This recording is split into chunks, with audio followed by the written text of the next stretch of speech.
Hi రచన, నేను ఇప్పుడు మీకు force applied by A liquid in static condition and in flowing condition ఎలా ఉంటుందో ఎక్స్ప్లెయిన్ చేయబోతున్నా. దానికోసం నేను ఇక్కడ ఒక కంపారిజన్ చేస్తున్నా. Force applied by static liquid and flowing liquid ఎలా ఉంటుందో ఇప్పుడు మనం చూద్దాం. In these two cases same rectangular tank తీసుకొని దాన్ని వాటర్తో హైట్ హెచ్ దాకా ఫిల్ చేద్దాం. ఈ ట్యాంక్ బాటంలో రైట్ సైడ్కి ఒక ఆరిఫైస్ అంటే నారో హోల్ చేసి ఉంది. S is the area of cross section of that hole. ఆబ్వియస్గా వాటర్ ఈ ట్యాంక్లో నుంచి హోల్ ద్వారా బయటికి ఫ్లో అవడానికి ట్రై చేస్తుంది. Flow through narrow hole can also be called as efflux. ఈ రెండు కేసుల్లోనూ ఇప్పుడు మనం వాటర్ అప్లై చేసే ఫోర్స్ని క్యాలిక్యులేట్ చేద్దాం. ఇప్పుడు మనం ఫస్ట్ కేస్ అంటే లిక్విడ్ ఇన్ స్టాటిక్ కండిషన్ ఎంత ఫోర్స్ అప్లై చేస్తుందో చూద్దాం. In this case flow is not allowed. So మన చేత్తో ఈ హోల్ని బ్లాక్ చేయాలి. I'm not good at drawing. This is our hand. మనందరికీ తెలిసిందే gauge pressure of a liquid at depth H is equal to ρgh. If pressure is multiplied with the cross-sectional area of hole S, then this is equal to force exerted by liquid. ఏ డైరెక్షన్లో ఉంటుంది force?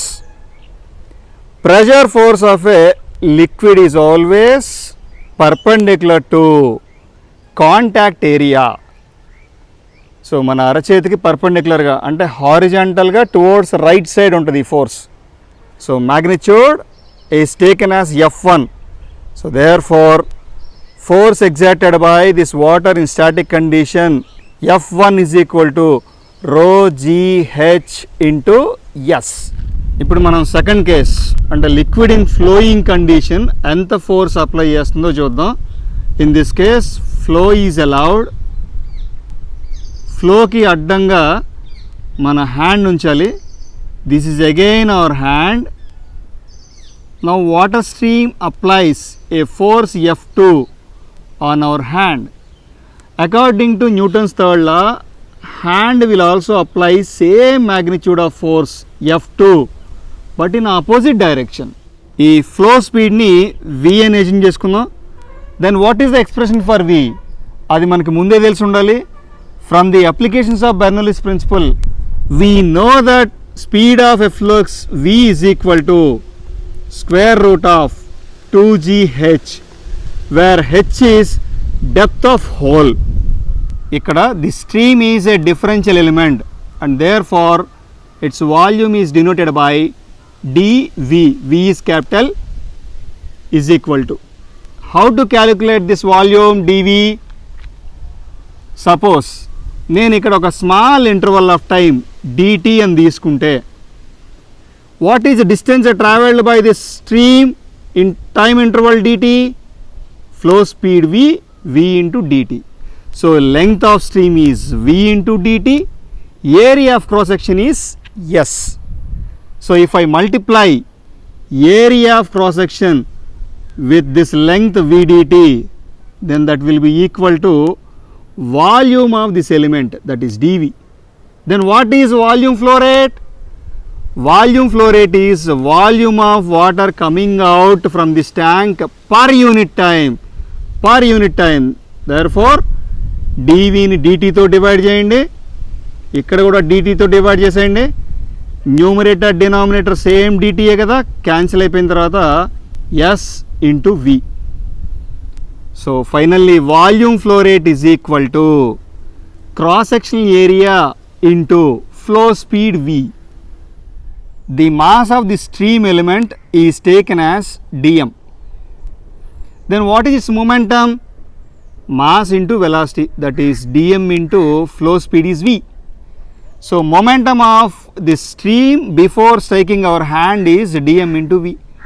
What is its momentum after striking our hand? అసలు ఈ flow pattern ఎలా ఉంటుంది? మన అరచేయిని strike అయిన తర్వాత అది మీరు ఇలా ఎదురుగా నిలబడి చూస్తే అంటే ఫ్రంట్ వ్యూలో అబ్జర్వ్ చేస్తే తెలుస్తుంది.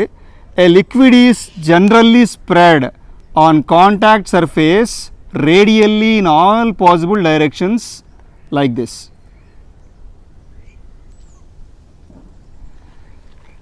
Then what is final momentum?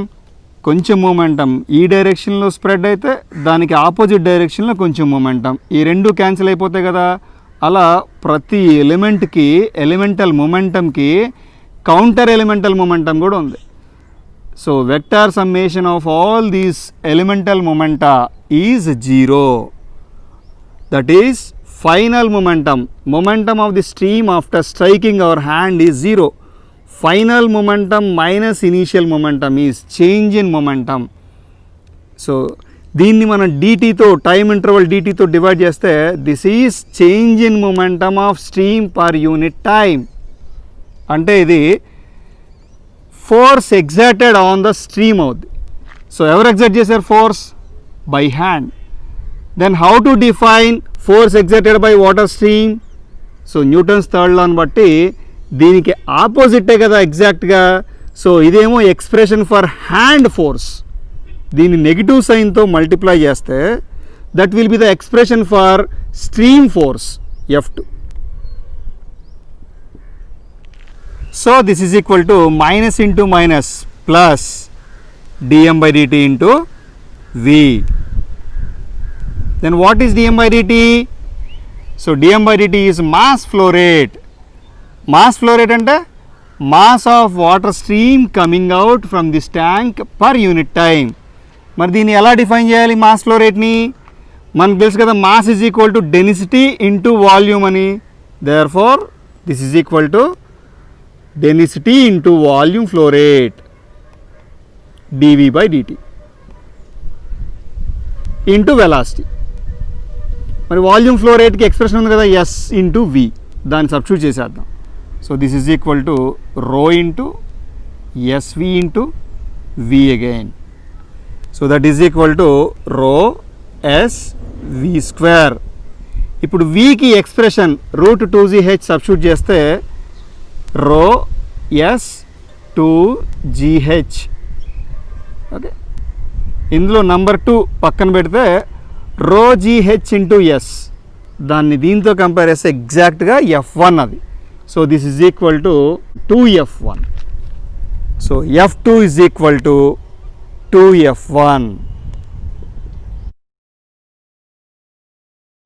So liquid static కండిషన్లో కంటే ఫ్లోయింగ్ కండిషన్లో డబుల్ ఫోర్స్ అప్లై చేసింది.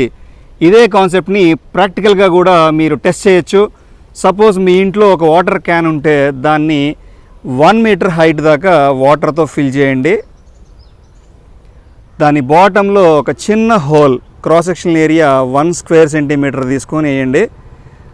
1 స్క్వేర్ సెంటీమీటర్ అంటే square of H 1 centimetre. I think ఈ సైజ్ ఉన్న హోల్ని క్లోజ్ చేయడానికి మీ తంబే సరిపోతుంది. ఓకే, తంబ్తో క్లోజ్ చేయండి. ఇప్పుడు వాటర్ మీ తంబ్ మీద అప్లై చేసే ఫోర్స్ F1ని క్యాలిక్యులేట్ చేద్దాం. F1 ఈజ్ ఈక్వల్ టు, ఇదిగో ఇదే మన ఫార్ములా, సబ్స్టిట్యూషన్ చేద్దాం. వాటర్కి density 10 cube kg/m³ into G value నేను సబ్స్టిట్యూట్ చేయట్లేదు, into H value 1, S value 1 square centimetre, SI యూనిట్స్లో 10⁻⁻⁴ metre square. This is equal to 0.1 into G అని వచ్చింది. 0.1 G అంటే 0.1 kg వెయిట్ అనమాట. So this is 0.1 kg weight. So that is equal to weight of 0.1 kg అంటే గ్రామ్స్లో ఎంత? 100 grams. Weight of 100 grams అంటే ఇది నాకు తెలిసి మీ టీ షర్ట్ వెయిట్ అంతా. సో ఈ కేసులో వాటర్ అప్లై చేసే ఫోర్స్ తక్కువగానే ఉంటుంది. వేరేజ్ in second case force double అయిందో లేదో తెలుసుకోవడం కష్టం, ఎందుకంటే మన దగ్గర జనరల్గా ఏ మీటర్ ఉండదు.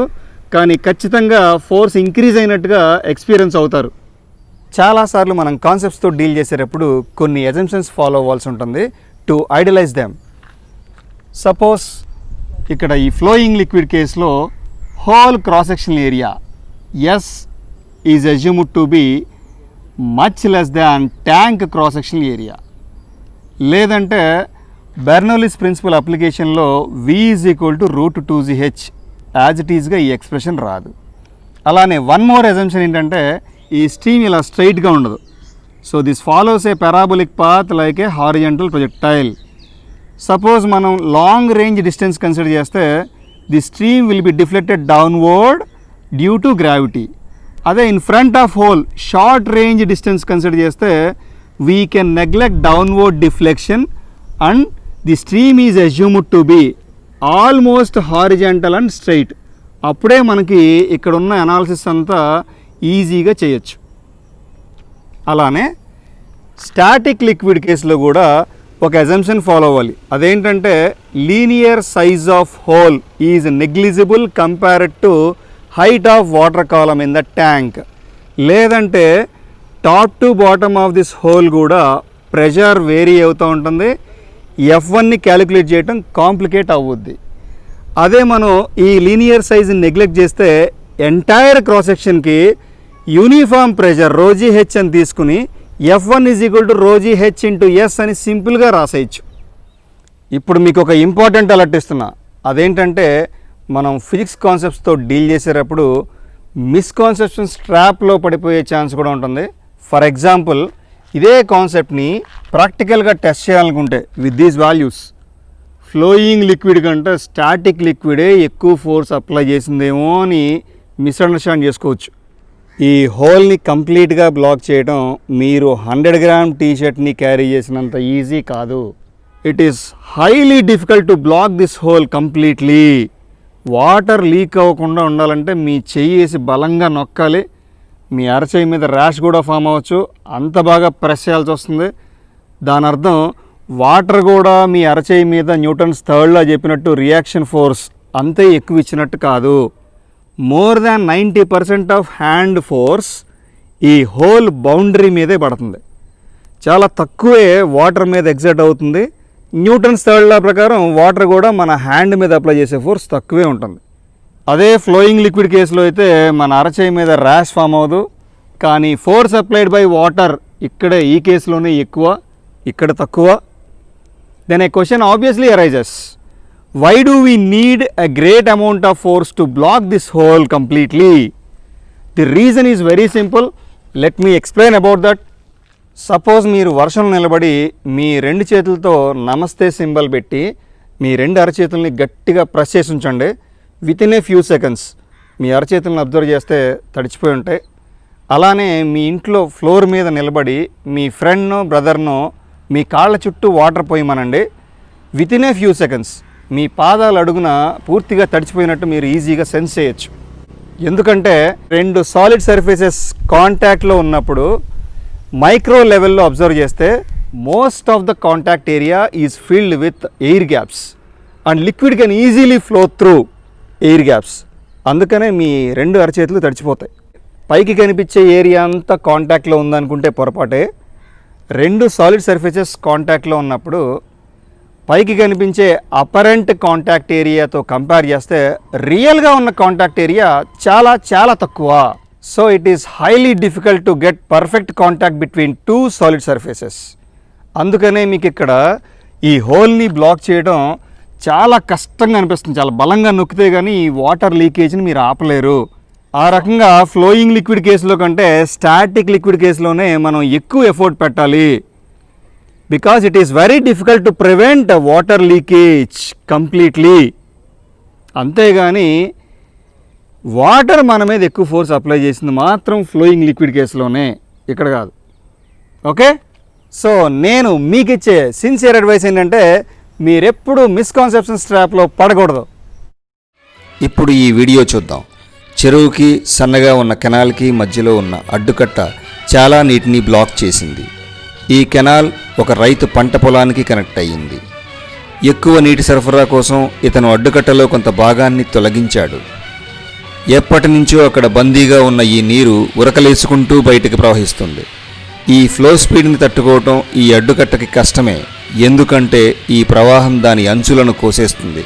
దీనివల్ల నీరు ప్రవహించే దారి కాసేపట్లో వెడల్పవుతుంది. అందుకనే డ్యామ్స్ దగ్గర సన్నపాటి లీకేజ్ ఉన్నా సరే చాలా జాగ్రత్త వహించాల్సి ఉంటుంది. లేదంటే హై స్పీడ్తో వచ్చే ప్రవాహానికి కోసుకుపోయి లీకేజ్ ఏరియా పెద్దదవుతుంది. డ్యామ్ ప్రమాదంలో పడుతుంది. ఆ విధంగా అడ్డుకట్టలకి డ్యామ్స్కి నీటిని బ్లాక్ చేయడం కంటే దాని ప్రవాహాన్ని తట్టుకోవడమే కష్టంగా ఉంటుంది. అదేవిధంగా సముద్రపు ఒడ్డున ఉన్న పెద్ద పెద్ద బండరాళ్ళు పదే పదే హై స్పీడ్తో వచ్చే వాటర్ వేవ్స్ తాకిడికి గురవుతాయి. ఈ ప్రవాహం వల్ల రాళ్ల సర్ఫేస్ కోసుకుపోయి అరిగిపోతాయి. ఈ రాళ్ల సైజ్ తగ్గటానికి ఇది ఒక ముఖ్యమైన కారణం. కానీ ఇది ఒక్క రోజులో సాధ్యపడదు, కొన్ని దశాబ్దాలు పట్టవచ్చు. ఎందుకంటే ఈ రాళ్ళు చాలా గట్టిగా ఉంటాయి. ఈ రకంగా నీటి ప్రవాహానికి సామర్థ్యం ఎక్కువగా ఉంటుంది.